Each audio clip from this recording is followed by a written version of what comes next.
So Russ, as you know, we like to cover as many segments as possible, but there's just so much new stuff that's coming out that has been recently announced that we couldn't possibly get to everything. So I wanted to make sure that we had an opportunity to talk about quite a few other releases that have a lot of people that are interested in watching these. And if for some reason we missed the mark and there's something here that you would like to hear a little bit more about, you want us to kind of cover a little bit more in depth, please let us know down below.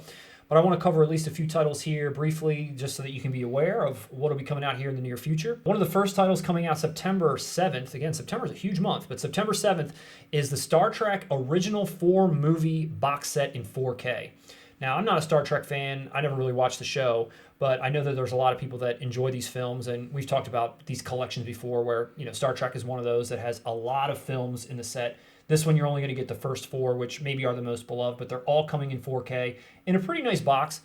At the same day, you're also going to get all 4 of those individually released, but only in Blu-ray. You say they're all beloved. I always heard from fans the first movie's shit. And Wrath of Khan's the best. A little interesting that they wouldn't release these singly in 4K discs, that they're only releasing them singly as blue in the same day. But if you want that collection, that is coming out. 2 releases coming out September 22nd, same day in Australia. One is the Howling in 4K, and the other is Highlander in 4K. Now, I know both of these movies, to some degree, they're cult classics as well. They're getting some nice 4K releases. The Howling was worthy of a segment, and we dropped the ball. Howling, worthy of a segment. We dropped the ball. If you guys think so as well, we'll come right back at you with it. Again, it's a great movie. It's Joe Dante. If American Werewolf in London didn't come out in the same year, that movie would have been huge. Like, it would have been remembered more and loved more. Okay. But it's a great overlooked film. Please tell me that Australia is putting out The Howling. I believe it's 4 marsupials. Dude, they have to get on it. Yeah, there's a literal, I think it's Howling 4 where it's marsupials. Howling 3, the most terrifying howling of all.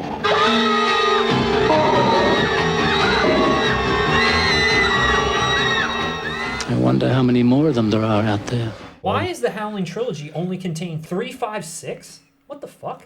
The Marsupials 3, the Rebirth 5, and the Freaks 6. What? See, I told you we should have done a segment on this. What?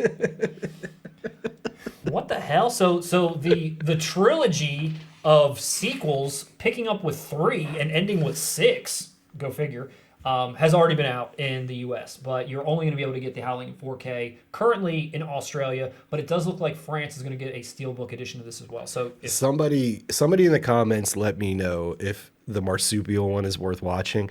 For reference, I am a fan of Howling 2. Another big title that was just announced the other day, coming out December 6th from Arrow, is the Shaw Brothers collection, or Shawscope, and they're bringing 12 classic Shaw Brothers films into a pretty awesome looking box set.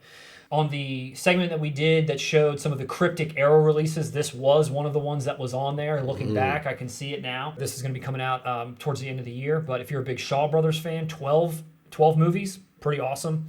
In a really nice looking wide box. It's not some sort of, small with pages that flip. It's like a really nice case. I haven't seen any inside shots or what it looks like, and features or anything else. But again, if you're a fan, pretty cool stuff.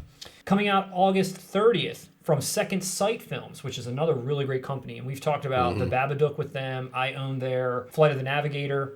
Second Sight did a really awesome Dawn of the Dead box. From Second Sight Films, coming out of the UK, is Paranormal Activity. So they are known for doing these really nice limited edition sets. They come with really nice boxes. They come with really nice inserts and booklets and photos and all the stuff kind of that you'd expect from a company like this or an Arrow or someone. But I've always really appreciated the titles that they pick up. I've always really appreciated the care that they put into them.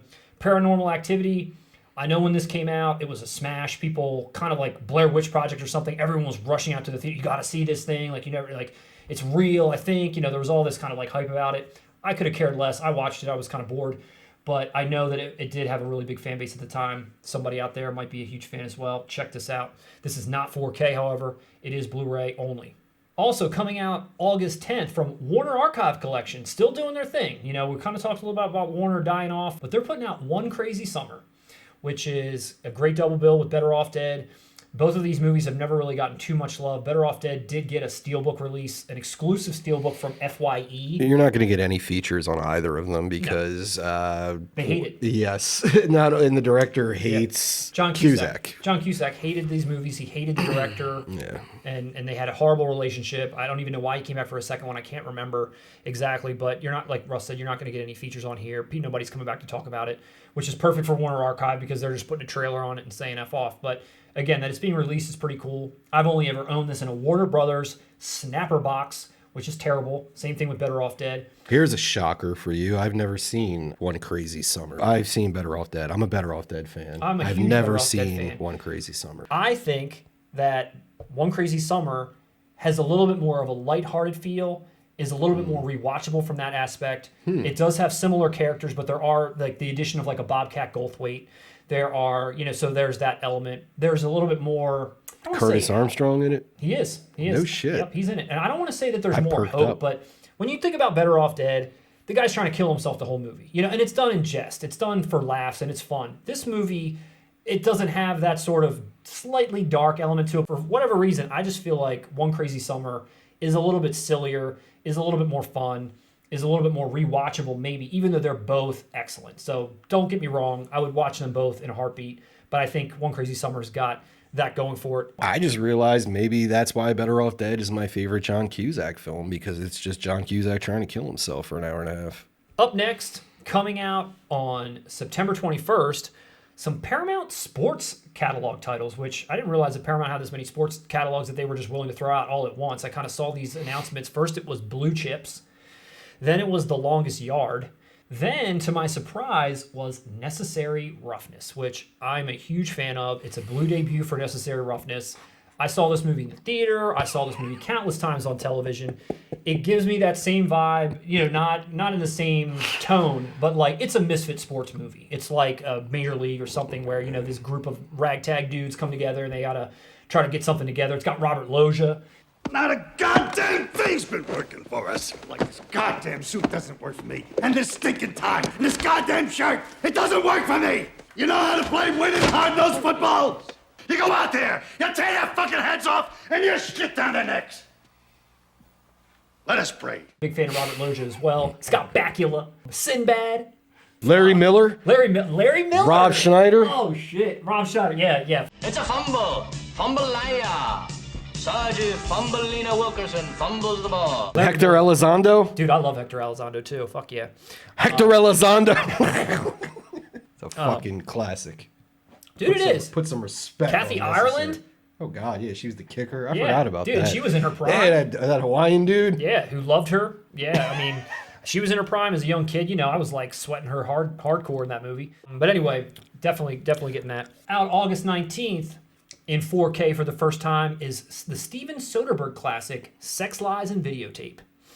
So this is only being released in France in 4K. The title treatment is in French, and I can't pronounce it here. If you want Sex, Lies, and Videotape on 4K, you better order this one because Criterion put it out, and they're not in the 4K game. Coming out July 13th, for those of you that may have missed this previously, because this was out before, is the, I guess you can call it limited again, the limited Phantasm box set with the ball replica, which is being put out again. Now, it's funny to me that this is being put out again and it's being called limited once again, because if you bought this before, you're thinking... Joke's on you. Joke's on you, because here it comes one more time.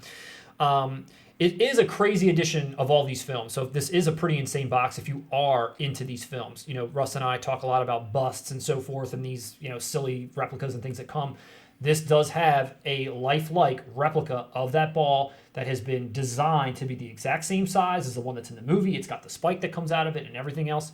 Each one of these films has gotten somewhat of an upgrade. 1 and 2 has gotten a new transfer. All the other ones, I don't know that they got. Those are the only two most fans care about. Right. Anyway. So the other ones kind of just got crap back out with whatever features were on there within that box. But there was some love given to 1 and 2. The only thing I can come up with as to why a company like this would put something like this back out again is obviously it probably cost a lot of money to get the license. It probably cost a lot of money to put this whole thing together. And they're probably gearing up down the line to put these films out in 4K, which they have not yet. So they got to milk that teat one more time, get you guys to get that one more time. Arrow put this out too, didn't they? The complete collection. 2020. Arrow. So yeah, previously released by Arrow, but this box set was released in Well Go USA. So if you didn't get the Arrow one, and that's UK, and this one's coming out in the US, and you're going to get that ball replica, so come and get it. That's it for now. Again, a lot of releases coming out. If any of these sound interesting to you, if you want us to kind of cover that insane trilogy of the Howling with episode 3, 5, and 9, or whatever the hell it was, let us know down below. We'd be happy to do that.